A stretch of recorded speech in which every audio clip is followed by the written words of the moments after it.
हम आपको लेकर आए हैं मध्य प्रदेश के सबसे ऐतिहासिक और रहस्यमय किले आसिरगढ़ किले में। इसे कभी दक्कन का दरवाज़ा कहा जाता था क्योंकि दक्षिण भारत का रास्ता यहीं से गुजरता था। मैं अभी खड़ा हूँ इस विशाल किले के मुख्य द्वार पर और आज हम जानेंगे इतिहास, खूबसूरती और रहस्यों को जानेंगे। तो चलिए शुरू करते हैं। दोस्तों, किला समुद्र तल से करीब 20 किलोमीटर की दूरी पर स्थित है। इतिहास बताता है कि यहाँ से पूरी ताप्ती घाटी का नज़ारा साफ नजर आता था। किले का मुख्य प्रवेश द्वार आज भी मजबूती और शान का एहसास कराता है। अब थोड़ा इतिहास जानते हैं। आसिरगढ़ किले का निर्माण सबसे पहले फर्रुखसिंह नामक एक स्थानीय राजा ने करवाया था। बाद में इसे फर्रुखी वंश ने कब्जे में कर लिया और कई सुधार किए। लेकिन इस किले की असली प्रसिद्ध तवा घाटी जब यहाँ मुगल सम्राट अकबर की नज़र पड़ी। कहते हैं अकबर ने इस किले को जीतने के लिए 3 साल तक घेराबंदी की थी। आपको किले के पहले हिस्से तक लेकर चलता हूँ और यहाँ दीवारें आपको 500-600 साल तक पुराने इतिहास की याद दिलाती है। मस्जिद से थोड़ी दूर पर स्थित है किले की आत्मा ग्रह देवी आशापुरी मंदिर।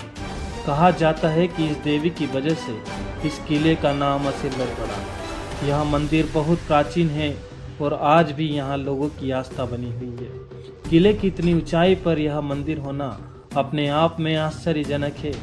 यहाँ पहुँचने के लिए थोड़ा पैदल चलना पड़ता है, लेकिन वातावरण बहुत शांत भरा हुआ है।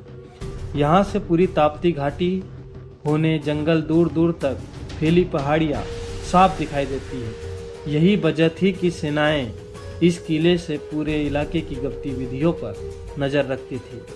आसिरगढ़ किले को लेकर कई कहानियाँ भी मशहूर हैं।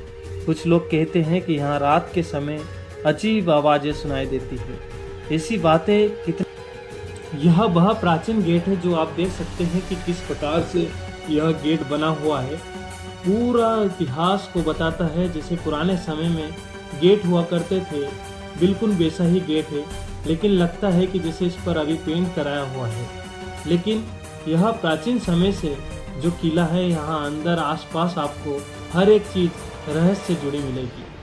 तो चलिए आगे सीढ़ी चढ़ते हुए हम और देखते हैं कि यहाँ पर किस प्रकार से बनावट है किले की और किस प्रकार से पत्थर रखे हुए हैं। यह पत्थर भी उस जमाने में आज से 500-600 साल पहले कैसे इन पत्थरों को एक एक नींव में रखा होगा और इतना बड़ा किला बनाया है। तो साथियों आगे चलते हैं। आज जो किला प्राचीन ग्रंथों में बहुत ही ऐतिहासिक और अच्छा दिखाई देता था, आज वह किला एक खंडर की तरह यादगार पल का बन गया है। यहाँ सभी श्रद्धालु और घूमने वाले लोग आसानी से किले का भ्रमण करते हैं। यहाँ पर कोई डर और भय का माहौल नहीं है। तो चलिए देखते हैं कि इन खंडरों में आखिर क्या है। देख सकते हैं यहाँ पर एक लकड़ी का गेट दिख रहा होगा आपको, जो कि बिल्कुल एक पौराणिक गेट की तरह लग रहा है। और इसके आगे जैसे ही हमारी नज़र पड़ी तो हम थोड़ा सा आगे चलते हैं और फिर देखते हैं कि इस इलाकों में पूरे चारे लग चुके हैं। तो यहाँ पर पूरे बारिश के समय में पेड़ पौधे लग गए और यह प्राचीन किला किस प्रकार से बदल गया है। तो दोस्तों, पौराणिक इतिहास को जानने में जो मज़ा आता है और जब वहाँ हम घूमते हैं तो काफ़ी आनंद महसूस होता है। इतना अच्छा लगता है दोस्तों कि बता नहीं सकता। तो हमें भी काफ़ी अच्छा लग रहा था। और ये देख रहे हैं जो आगे, यह अंग्रेजों के ज़माने का बार है, जहाँ पर अंग्रेज शासन बार, जैसे आप समझते होंगे कि बार किसे कहा जाता है। तो यहाँ पर वह लोग पार्टी और एंजॉयमेंट करने के लिए इस किले में उन्होंने बार बनाया था।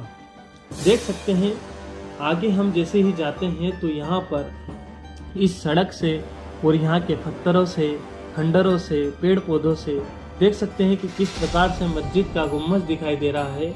यह बहुत ही बड़ी मस्जिद थी।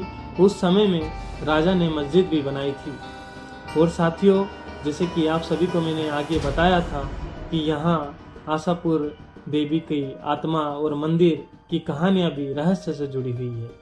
तो चलते हैं आगे और देखते हैं कैसा सीन रहेगा और क्या होने वाला है।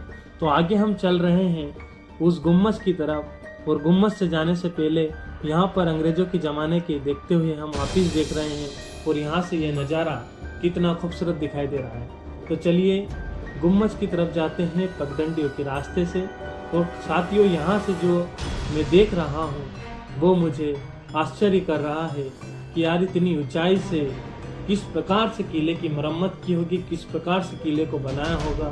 तो देखिए ये गुम्मज कितना प्यारा दिख रहा है। चलिए हम चलते हैं इस मस्जिद के अंदर की पौराणिक और घटनाओं में और पौराणिक रहस्यों में, यहाँ पर कैसे किस प्रकार से मस्जिद बनाई होगी। और मस्जिद की सीढ़ियों पर हम चढ़ते हैं और अंदर की तरफ जाने लगते हैं।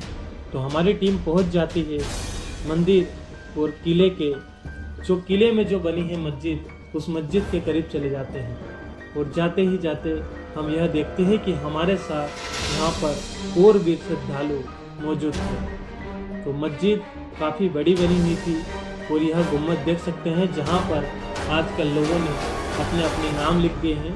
और ये बनावट जो उस समय पर जो इस प्रकार से जो किला बनाया गया, वह किला बिल्कुल ही प्राचीन और एक ऐसा यादगार मोमेंट हमें बताता है। यहाँ पर एक ये पेड़ दिखा है जो कि यहाँ पर हिंदू शायद बरगद का पेड़ है या पीपल का पेड़ होगा, क्योंकि हमारे हिंदू धर्म में और आगे हम जाते हैं और इस ब्लॉग को